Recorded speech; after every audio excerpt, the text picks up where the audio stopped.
बिस्मिल्लाहिर्रहमानिर्रहीम। Welcome back in पीके देसी herbal. तो जी प्यारे दोस्तों, आज की इस वीडियो में हम आपको बताएंगे गुड मार्क बूटी के बारे में।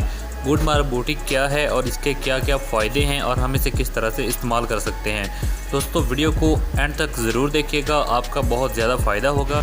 इस बूटी का मशहूर नाम जो है वो गुड मार्क बूटी है और हिंदी में भी इसे गुड मार्क कहते हैं। इसकी अब बात करते हैं हम शनाख्त की। इसकी शाखें होती हैं, ये फैलने वाली बूटी है। इसकी जड़ें छोटी उंगली जितनी मोटी होती हैं। गुड मार्क जायके में नमकीन या तेज़ होती है। पत्ते 1 से 3 इंच तक लंबे होते हैं। ये बूटी पाकिस्तान के जंगलात में पाई जाती है।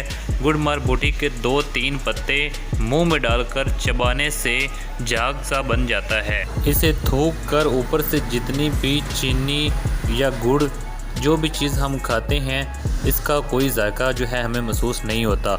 ये बूटी मीठे को बिल्कुल नकारा कर देती है, इसलिए इसे गुड़ बूटी का नाम दिया गया है। जी प्यारे दोस्तों, अब हम बात करते हैं इसके फ़ायदे की। गुड मार्क बूटी के पत्तों का 1 ग्राम रस निकाल कर इस्तेमाल करें। पेट के कीड़ों के लिए ये बहुत ज़्यादा मुफीद है। पेट के कीड़े जो है मुकम्मल तौर पर ख़त्म हो जाते हैं। उम्मीद करता हूँ कि हमारी ये छोटी सी वीडियो आपको पसंद आई होगी। अगर पसंद आई है तो लाइक कमेंट ज़रूर कीजिएगा और हमें अपनी दुआओं में याद रखिएगा।